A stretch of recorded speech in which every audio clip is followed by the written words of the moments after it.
water.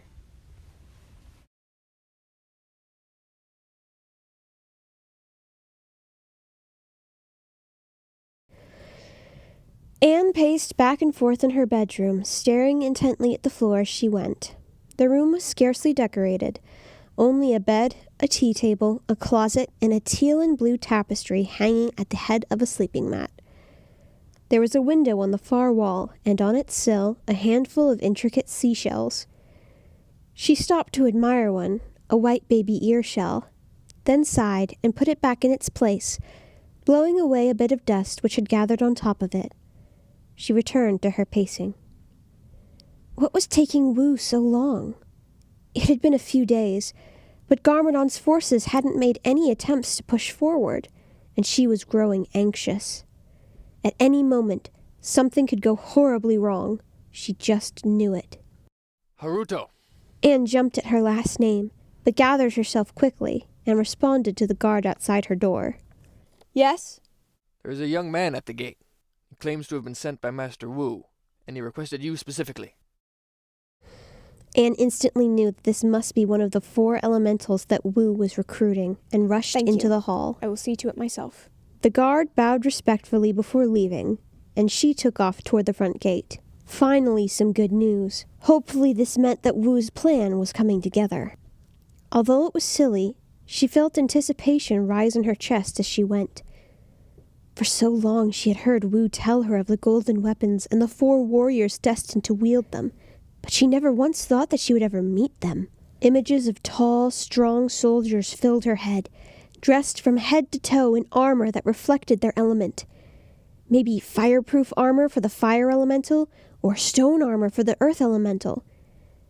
And she was surely shocked when she reached the front doors, pulled them back, and saw the scrawny form of Jay Walker.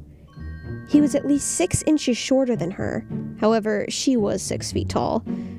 With short golden brown hair, electric blue eyes, pale skin, and he was wearing an old t-shirt with some very worn-through jeans. Hi, are you Jing Haruto? Anne had to stop herself from laughing. He was definitely younger than she was, with very little muscle and clearly no battle training. Was she seriously supposed to believe that he was destined to wield one of the golden weapons? She tried to keep herself from staring and gave a quick bow. I am. And you are? Oh, my name's Jay Walker. Master Wu sent me? Here. And he handed her a small rolled-up scroll, one of 4 which Anne had seen Wu prepare. She nodded before handing it back to him and said, Please come in. Jay looked apprehensive at first, but reached down to grab his duffel bag and marched into the monastery with a shaky sort of confidence. Anne let him go ahead of her and peered out into the dense foliage that surrounded the property, past the open doors. Surely no one had followed him, but she still felt it necessary to check. Then she closed the doors and led Jay through the courtyard and into the main building. Points for a dramatic place to live. Anne ignored him. Not the talkative type, huh? Jay continued after she stayed silent. Anne didn't really do small talk, but she also knew that she shouldn't be rude to her guest. No.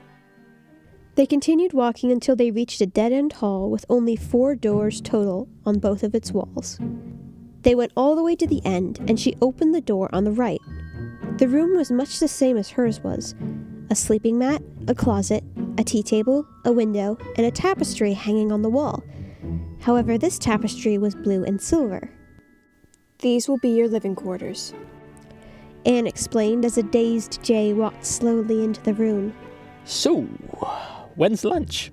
He asked, dropping his bag to the floor. Meal times are at 8, noon, and 6. The bell tower will ring for each. At noon I will send someone to guide you to the dining room. She waited to see if he had anything else to ask, and when he stayed silent, she bowed again, perhaps a little too hastily, and said goodbye. She stood, looking at the closed shoji door, and felt her insides squirm. This couldn't be right. This was a boy barely fit for farming, let alone fighting. But she took a deep breath and said to herself, Sensei Wu does everything for a reason. He must have a plan. Another day passed by, filled with simple, mundane pastimes, and the only place where Anne saw Jay was in the dining room at mealtimes. She could tell he was uneasy, most definitely from being brought to such a strange place in such a strange manner, but he refused to let it fully show. Every time their eyes met, he would try to crack a smile or a joke. To both, Anne would only reply with a single nod.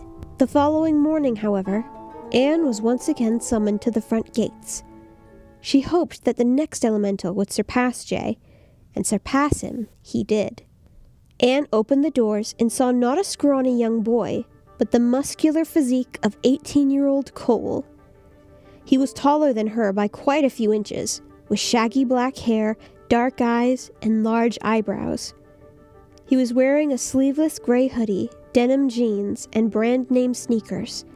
There was a black and gold suitcase in his left hand, and a denim blue backpack slung over his shoulder. Hello, you must be Jing. Yes. And she bowed respectfully. And you are? My name's Cole Beckett. A pleasure to meet you. Moving to one side, she extended her hand toward the inner courtyard. Please come in. He walked in, and again, before she closed the gates, Anne checked the outside forest. They were both silent as they wound their way through the hallways and rooms, to which Anne was grateful. Even with a person like Cole, who immediately had her respect, she shied away from any actual conversation. She led them to the same hallway where Jay's room was. Cole's bedroom was the first door on the right-hand side of the hall, decorated to look very much like all the other rooms at the monastery, save for the tapestry, of course, which was black and orange. Anne explained about the mealtimes and so forth, then bowed and was about to leave when Cole suddenly asked, Jing, when will I speak with Master Wu? Master Wu has yet to return from his journey, but I assure you that you will see him when the time is right. No sooner, no later. Well, that's sort of vague. Anne shrugged. I suppose. He gave her a smile, and she returned with a nod. Perhaps there's hope for these boys after all, Anne thought as she made her way back to her own room. At least one of them seemed combat-ready so far. But she tried to remain optimistic. After all, there were 2 more elementals yet to come. Surely at least one of them had to have potential like Cole. Once again, life continued in much the same way for Anne as it always had. Early mornings, long runs, breakfast, training, lunch, study, more training, dinner, then bed. Cole and Jay had met at lunch the very day that Cole had arrived. They talked some during meals, sharing about their lives and revealing how strange they both thought this whole situation was. But Anne could tell that there was something else on Cole's mind that he wasn't saying, and which left him deeply troubled.